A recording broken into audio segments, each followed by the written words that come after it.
You are Locked On Syracuse, your daily podcast on the Syracuse Orange. Part of the Locked On Podcast Network, your team every day.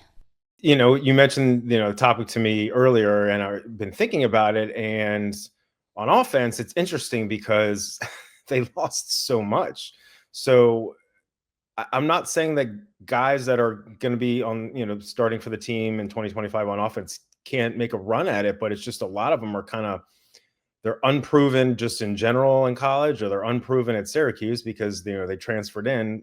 So, obviously the first position that everyone thinks about, most people think about is quarterback. And we don't even know who Ricky Collins Jr. is the starting quarterback as of right now, correct? But, he's it might be Steve Angeli. Yeah, right. So, I would say he's probably the favorite. Yeah, I am so I'm digressing here a little bit, but I'm so fascinated by this competition between the two of them, just given that, Fran Brown named Collins the starter. And then, obviously Angeli came in, later on in the portal recruiting.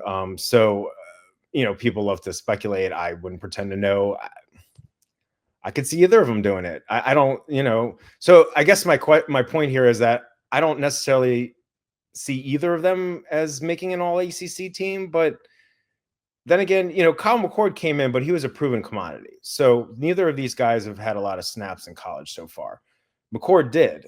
He transferred from Ohio State, and he was 11-1 as a starter, as a junior, and then he set all these records, and he was All-ACC second team, if I remember correctly. But these guys, Angeli and Collins, it's kind of an unknown, but they can be really good. I mean, Syracuse has good pieces around the two of them, and I'll get into that in a second. And a really good, offensive coordinator and Jeff Nixon, and just, they were an awesome offense last year. So maybe they'll have an awesome offense again this year. They also have a tougher schedule, at least on paper. So anyway, moving beyond the quarterbacks, I mean, I love Willis. I mean, but it's tough, Jackson, because it's hard for me to sit here and say, oh yeah, Yasam Willis. Did I say his first name right? Did I butcher that? I think I butchered that. You got it right. Okay. All right. Just tell me I'm stupid if I butcher someone's name. Willis, limited snaps this past year, obviously with LaQuinn Allen being rushing for over 1,000 yards and having a lot of success as a receiver too. So he's limited snaps, but he showed some real promise. So, but it's kind of feels like a leap. Okay. Let's say he's assumed the starter, but hasn't had a lot of carries. Is he going to, evolve into an All-ACC performer, kind of out of nowhere, so to speak? I actually could see it. I'm not saying he'd be first team. I can't remember. Do they have 2 or 3 teams? I think they have 2 teams and then honorable mention. Is that what it is? It's either 2 or 3, and then there's whatever. Yeah, exactly. So I could see Willis. The wide receiver position is interesting as well, because they've got some returning talent, but they also obviously lost some guys. I mean, obviously everyone knows about Trevor Pena, and Gadsden went to the pros. Meeks. I don't want to cut you off here. What's 3 All-ACC teams, then honorable mention. 3. Okay.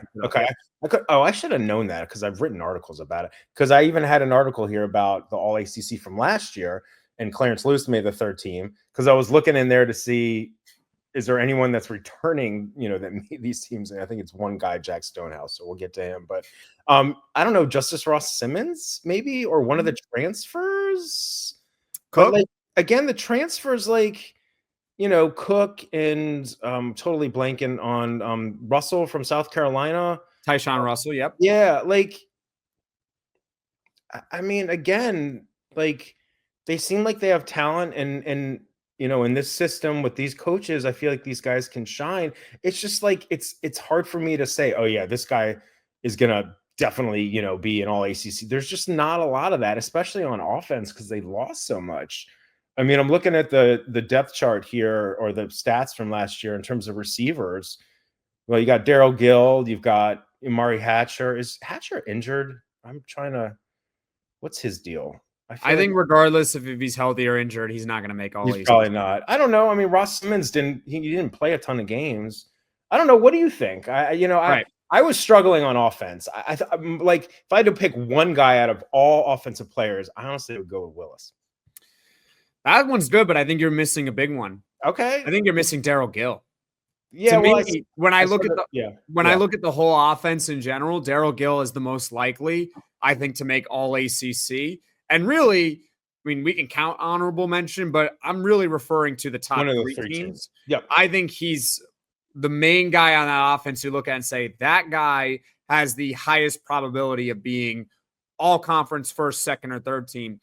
When you were talking about the quarterbacks, I think they obviously have potential, but I also look at the ACC and I say, there's a lot of really good quarterbacks in there. Yeah. And I was looking at last year's All-ACC teams. There were 5 quarterbacks, one for 1 through 3, and then there were 2 honorable mentions. So you got to have a top 5 quarterback in the conference in order to have All-ACC. And I'm just going to give you some of the names right now that are in the conference. Hold on one second. I had the article out here. Okay, here it is. Cade Klubnik. He's good. Clemson, yeah. Carson Beck is interesting because he's kind of injured and we don't know how he's going to look with that elbow. But if he's fully healthy, I think it's fair to assume he'll be one of the 5 best quarterbacks in the conference. And he's at Miami, right? Yep. Yeah. And they're supposed to be good again. So, yeah. Kevin Jennings at SMU. Haynes King, depends on if he can stay healthy or not, but he's really talented. And then you got Miller Moss at Louisville. Darian Mensah is one of the highest paid quarterbacks, I think, in college football over at Duke. And you got CJ Bailey, who's at NC State, who can take a step forward in development. There's a lot of really good quarterbacks. So it could be one of those scenarios where Syracuse gets really good quarterback play, but it's not enough to be All-ACC, but that might be okay. Because the conference is good in general as far as quarterbacks. I don't think there's any All-ACC linemen on the offensive line. Do you? I don't see anything there. I mean, nothing that like super jumps out at me. No. I mean, obviously we want the offensive line to be solid, especially when you've got a less experienced quarterback and, some new receivers, your main running back's gone. But I mean, no disrespect, but yeah, I don't. No. Last year, Jacob Bradford made it. Savion Washington made it. Right. On the offensive line. There was multiple guys, but they're all gone. So those were honorable mention guys, but they still made it. Yeah. And now they're all gone. Yeah. In fact, all the offense, All-ACC guys are gone.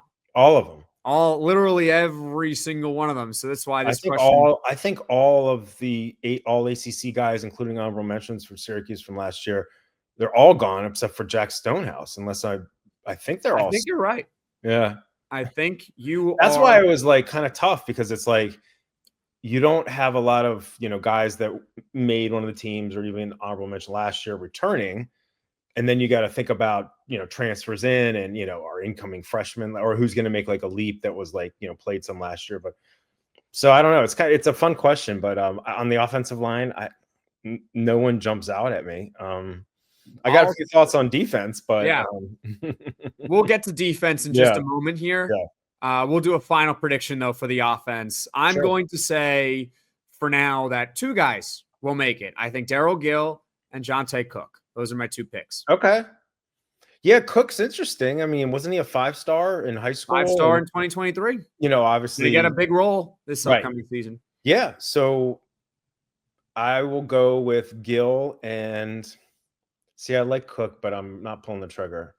I'm going to be bold and somewhat silly, and I don't know, maybe not silly. I'm going to go with Willis. Okay. I'm going to go with Willis. I like him. I mean, I remember writing about him when he was, a high school recruit. I can't remember the high school he went to, but he's from New Jersey, and he was a 4-star by some of the recruiting services. And he just, I don't know, like even that limited time last year, I can't remember that one game. I mean, wasn't there one game? Was it the bowl game or one of the other games where he just like, he totally balled out? I don't remember which game it was. I don't remember which one either. Yeah. I have to go back in the game log. But he's got big shoes to fill. But I'll go with Willis and Gill.